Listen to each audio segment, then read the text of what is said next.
안녕하세요, 여러분. 신선생님입니다. 오늘은 일과를 마무리하면서 정리해보는 시간을 가지려고 해요. 자, 여러분 모두 준비되셨나요? 그럼 시작해볼까요? 먼저 어휘 부분을 정리해봅시다. 책 28쪽을 보세요. 먼저 아래에 11개의 단어들이 있습니다. 문제를 보고 설명에 알맞은 단어를 골라 쓰고 그 단어를 이용해서 짧은 문장을 한번 만들어 보세요. 먼저 아래에 있는 단어들을 하나씩 볼까요? 모든 단어가 일과를 배우면서 등장했던 단어들인데요. 여러분이 일과를 열심히 공부했다면 아는 단어가 많을 거예요. 모두 아는 단어라면 다시 한번 정리한다고 생각하시고 혹시 생각나지 않거나 모르는 단어가 있다면 앞부분을 찾아보시거나 지금 선생님과 같이 공부하면서 다시 한번 정리해 놓으시기 바랍니다.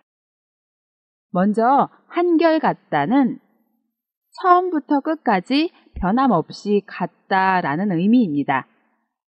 또 침해되다는 침해하다의 피동형으로 침범해서 해를 받다의 의미입니다. 종합하다는 여러 가지를 한데 모아서 합하다의 의미입니다. 또 거창하다는 일의 규모나 형태가 매우 크고 넓다의 의미입니다. 다음 추구하다는 목적을 이룰 때까지 뒤쫓아서 구하다는 의미입니다. 공유하다는 두 사람 이상이 한 물건을 공동으로 소유하다의 의미입니다. 취급하다는 사람이나 사건을 어떤 태도로 대하거나 처리하다의 의미입니다. 다음 답변하다는 물음에 대해서 밝혀서 대답하다의 의미입니다. 진지하다는 마음 쓰는 태도나 행동이 가볍거나 장난스럽지 않고 참되고 착실하다의 의미입니다. 다음 강요하다는 억지로 또는 강제로 요구하다의 의미입니다. 누비다는 이리저리 거리낌 없이 다니다는 의미입니다. 지금까지 단어들의 의미를 설명했는데요. 자, 그럼 보기부터 볼까요? 보기. 처음부터 끝까지 변함없이 똑같다. 한결같다 라는 단어죠. 그럼 한결같다 라는 단어를 이용해서 만든 문장을 한번 볼까요? 사귄 지 5년이 넘었는데도 저 두 사람의 사랑은 언제나 한결같다.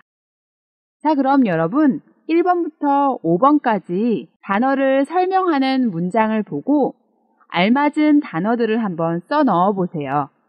그리고 그 단어를 이용해서 문장을 한번 만들어 볼까요?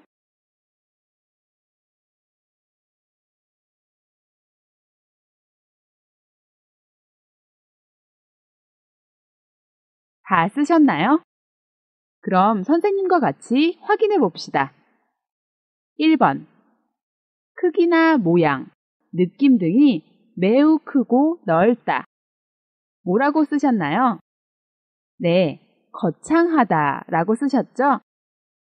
그럼 거창하다를 이용해서 어떤 문장을 만드셨나요? 선생님이 만든 문장을 같이 볼까요? 우리 회사는 새로 나온 상품을 홍보하기 위해 거창한 홍보 행사를 준비했다. 2번. 마음을 쓰는 태도나 행동 등이 가볍지 않고 진실하다. 어떤 단어일까요? 네, 진지하다겠죠? 자, 그럼 진지하다를 이용한 문장도 같이 봅시다. 사장님은 사원들의 제안을 진지하게 받아들였다. 3번. 목적을 이룰 때까지 뒤쫓아 얻다. 바로 추구하다겠죠? 그럼 추구하다를 이용한 문장도 볼까요? 각 나라들은 자국의 이익을 추구하고 있다. 4번. 두 사람 이상이 하나의 대상을 공동으로 가지다. 바로 공유하다입니다. 공유하다를 이용한 문장도 같이 볼까요? 이 사람은 가족과 많은 것을 공유하고 있다. 5번. 이리저리 빠짐없이 다니다. 바로 누비다겠죠? 누비다를 이용한 문장도 봅시다. 그 사람은 자전거로 시장길을 누비고 다녔다. 여러분도 단어를 찾고 그 단어를 이용한 새로운 문장들을 만드셨죠?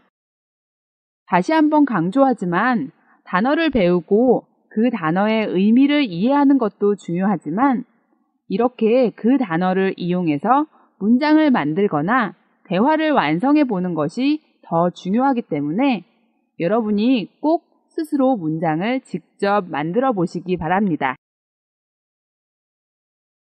자, 그럼 아래 두 번째 문제도 볼까요? 다음의 문장의 밑줄 친 부분을 보기와 같이 배운 어휘를 이용해서 바꾸십시오. 먼저 보기를 볼까요?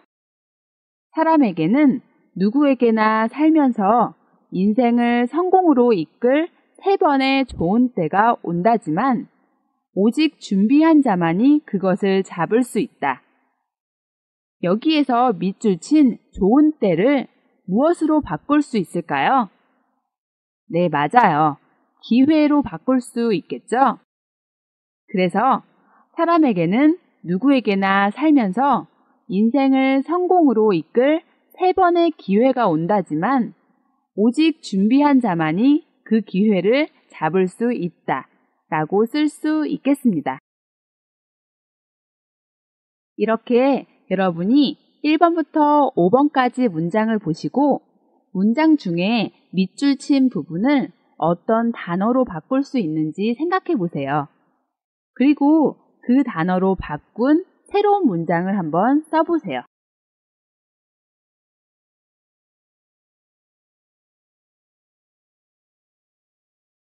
모두 완성하셨죠? 그럼 선생님과 같이 확인해 볼까요? 1번. 아무리 큰 어렵고 힘든 일들이라고 해도 참고 견디다가 보면 다시 일어설 수 있을 거라고 믿어. 여러분은 밑줄 친 어렵고 힘든 일들과 다시 일어서다를 어떻게 바꾸셨나요? 어렵고 힘든 일들은 실현으로 바꿀 수 있고 다시 일어서다는 재기하다로 바꿀 수 있겠죠? 그래서 아무리 큰 시련이라고 해도 참고 견디다가 보면 재기할 수 있을 거라고 믿어 라고 바꿔서 쓸 수 있겠습니다. 자, 그럼 두 번째 문장도 볼까요? 내 인생에서 내가 이겨내지 못할 만큼 힘든 일은 없을 거라고 생각해. 그러니까 무슨 일이든지 두려워하지 말고 정면으로 부딪혀 맞서 싸워보는 거야. 여기에서 내는 너의를 줄임말입니다. 그리고 정면으로 부딪혀 맞서 싸우다는 어떤 단어로 바꿀 수 있을까요? 네, 맞아요. 도전하다로 바꾸시면 되겠네요. 그래서 내 인생에서 내가 이겨내지 못할 만큼 힘든 일은 없을 거라고 생각해. 그러니까 무슨 일이든지 두려워하지 말고 도전해 보는 거야 라고 쓸 수 있겠네요. 세 번째 문장도 잘 바꿔 쓰셨나요? 같이 한번 읽어볼까요? 살아보니까 세상에는 지금은 불행하다고 느낄 만한 일이 나중에는 행운으로 바뀌는 경우도 참 많은 것 같아. 여기에서 지금은 불행하다고 느낄 만한 일이 나중에는 행운으로 바뀌는 것을 타자성어로 표현했었죠? 바로 전화위복입니다. 기억나시나요? 그래서 살아보니까 세상에는 전화위복의 경우도 참 많은 것 같아 라고 바꿔 쓰실 수 있습니다. 자, 그럼 네 번째 문장도 볼까요? 내 남자친구는 좀 남자답지 않아 보여. 위험한 상황에 처하면 싸워보지도 않고 금방 모든 걸 잃은 것처럼 마음과 기운이 약해져서 포기할 사람 같아. 여기에서도 내 남자친구는 나의 남자친구가 아니라 너의 남자친구를 의미합니다. 위험한 상황은 위기로 바꿀 수 있겠죠? 또 마음과 기운이 약해져서 포기하다는 바로 좌절하다로 바꿀 수 있겠네요. 그래서 문장을 바꿔보면 내 남자친구는 좀 남자답지 않아 보여. 위기에 처하면 싸워보지도 않고 금방 모든 걸 잃은 것처럼 좌절할 사람 같아 라고 바꿔 쓸 수 있겠습니다. 마지막 문제도 볼까요? 5번. 앞으로 수없이 실패하는 일이 있어도 그때마다 포기하지 않고 다시 일어나서 끝까지 해보겠다는 정신으로 노력할 것임을 다짐해 본다.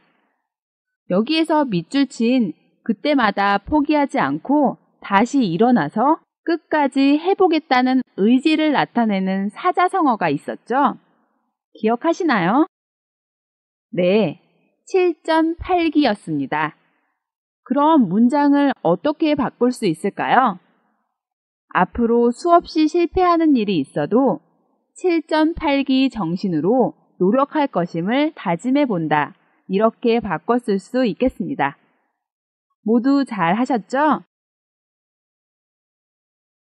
그럼 다음 세 번째 문제도 볼까요?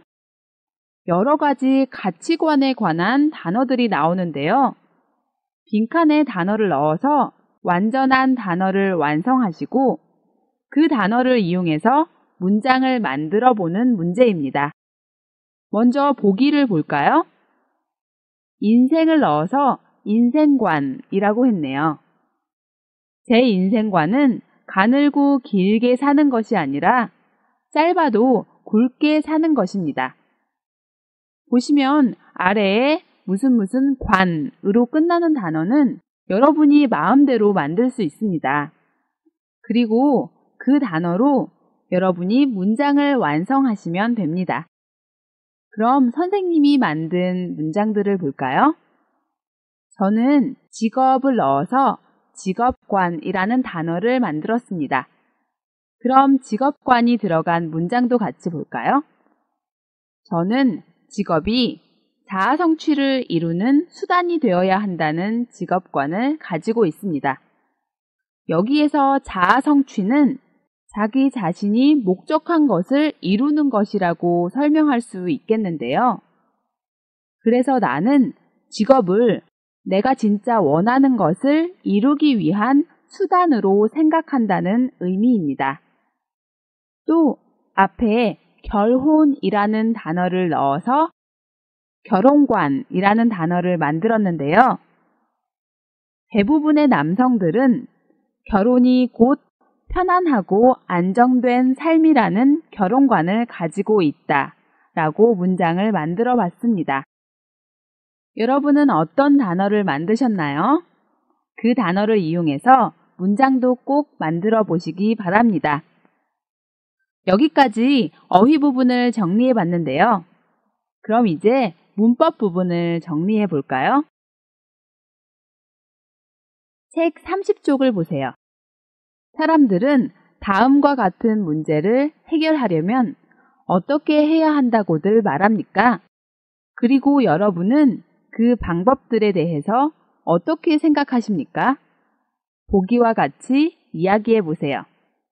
먼저 보기를 볼까요? 손가락을 불에 대었다 라고 써 있네요. 여기에서 대다는 불이나 뜨거운 것에 살이 상하다의 의미입니다. 손가락을 불에 대었을 때 사람들은 어떻게 해야 한다고 말할까요? 먼저 우리 할머니는 불에 댄 상처를 가라앉히는 데에는 된장을 바른다거나 오줌 물에 상처 부위를 담근다거나 하면 좋다고 하셨지만 이라고 써 있네요. 옛날에는 지금처럼 병원 같은 의료시설이나 약 등이 많지 않았기 때문에 예로부터 전해 내려오는 치료법인 민간요법에 따르는 사람들이 많았는데요. 이런 민간요법들 중에는 잘못된 처방도 많기 때문에 오히려 위험할 수도 있어서 조심해야 합니다. 지금 여기 할머니가 말씀하신 것이 대표적인 민간요법인데요. 할머니의 이런 생각에 대해 왼쪽 사람은 오줌물에 손가락을 담그느니 차라리 그냥 아파도 참겠다고 이야기하네요. 또 오른쪽 사람은 효과가 빠르다면야 비록 좀 더럽다 할지라도 오줌물에 손가락을 담그겠다고 말했습니다. 보기를 보시면 어떤 상황에 대해 효과적이거나 도움이 되는 것을 말하면서 문법 는데를 사용하고 여러 가지 구체적인 예를 나열하면서 문법 는다거나 니은다거나 다거나를 사용해서 말할 수 있겠습니다. 그리고 그 의견에 반대하는 입장에서 말하면서 문법 는이를 사용하면 되겠습니다. 또 한편으로는 그 의견에 찬성하는 입장에서 문법 을지라도 리을지라도를 사용해서 말하시면 되겠습니다. 자, 그럼 1번부터 5번까지 여러분이 상황에 맞게 배운 문법을 잘 사용해서 문장을 한번 만들어 보세요.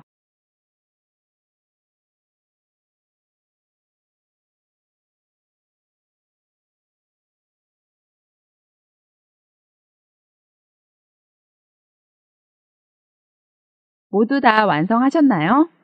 그럼 선생님과 같이 볼까요? 1번. 말을 안 듣는 아이의 버릇을 고쳐야 한다.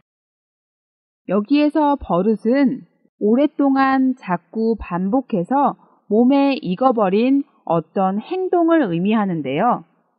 보통 반복되는 안 좋은 행동들을 말할 때 사용합니다. 여기에서는 말을 안 듣는 안 좋은 버릇을 고치다의 의미겠죠.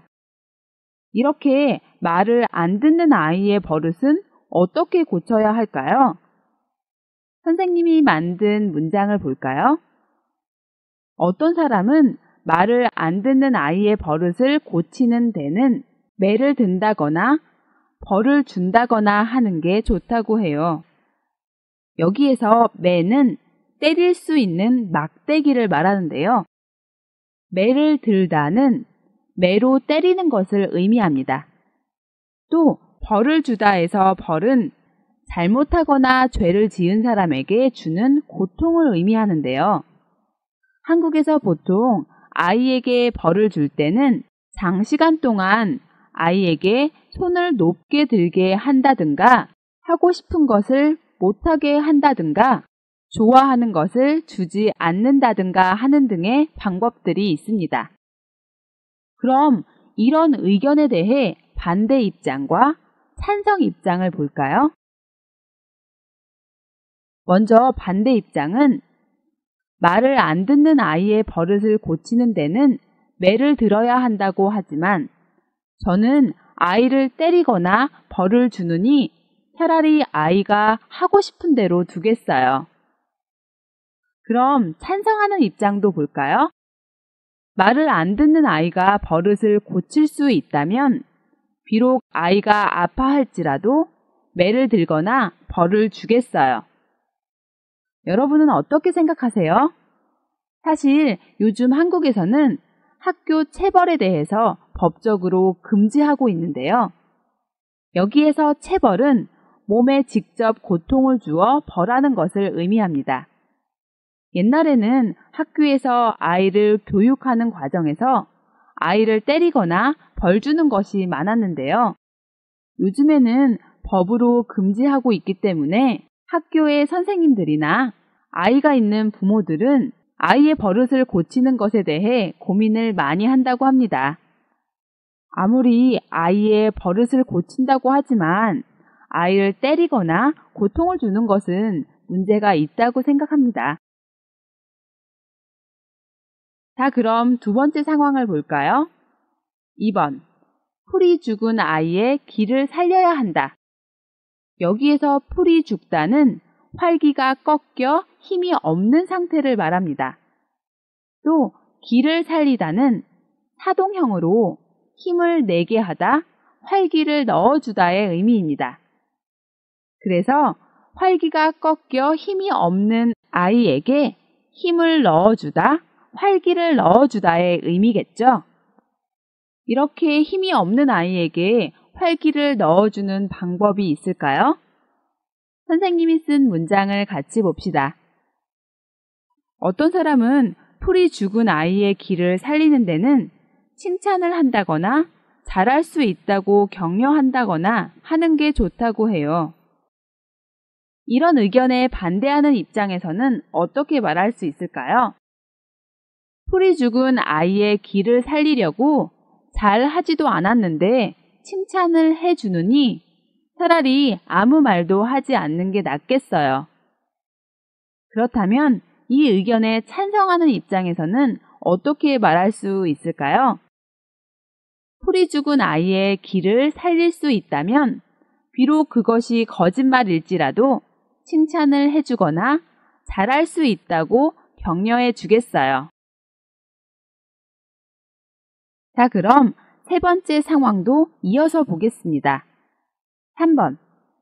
사람들의 이목을 끌어야 한다. 여기에서 이목을 끌다는 다른 사람들의 주의나 관심을 잡아당기다는 의미로 다른 사람들이 관심을 갖고 보게 하는 것을 의미합니다. 이렇게 다른 사람들이 나를 쳐다보게 하려면 어떤 방법을 쓰는 게 좋을까요? 여러분도 문장을 완성하셨나요?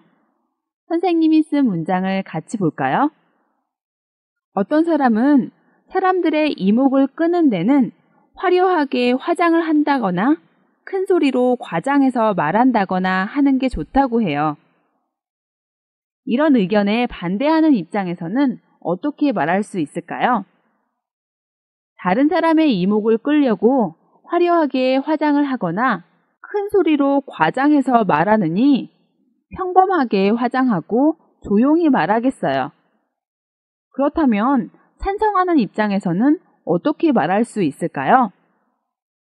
다른 사람의 이목을 끌 수 있다면 좀 이상하게 보일지라도 화려한 화장을 하고 과장해서 큰 소리로 말하겠어요. 자, 그럼 네 번째 상황도 보겠습니다. 4번. 귀찮게 따라다니는 상대를 쫓아버리고 싶다. 이렇게 귀찮게 따라다니는 사람을 스토커라고 하는데요. 이런 스토커를 쫓아내는 방법에 대해 사람들은 어떻게 말하나요? 어떤 사람은 귀찮게 따라다니는 사람을 쫓아버리는 데는 그 사람에게 직접 욕을 한다거나 경찰에 신고를 한다거나 하는 게 좋다고 해요. 이런 의견에 반대하는 입장이라면 어떻게 말할 수 있을까요? 아무리 귀찮게 따라다니는 사람이라도 그 상대에게 욕을 하거나 경찰에 신고를 하느니 그냥 참겠어요. 그렇다면 찬성하는 입장에서는 어떻게 말할 수 있을까요? 귀찮게 따라다니는 상대를 쫓아버릴 수 있다면 그 사람이 화를 낼지라도 그 사람에게 욕을 하거나 경찰에 신고를 하겠어요. 어떤 방법이 좋은지는 사실 저도 잘 모르겠는데요. 그런데 그 사람이 정말 힘들게 한다면 계속 그 사람에게 시달리느니 극단의 조치를 취하는 게 좋을 것 같기는 하네요. 자, 그럼 마지막 상황도 보도록 하겠습니다. 5번. 피부의 적, 자외선을 차단해야 한다.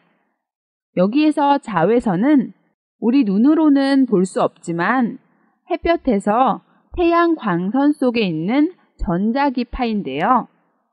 화학작용이나 살균작용을 하지만 우리 피부가 자외선에 노출되면 피부가 노화되거나 까맣게 탈 수 있기 때문에 하얀 피부를 유지하려는 여성들은 자외선을 피해야 한다고 하네요.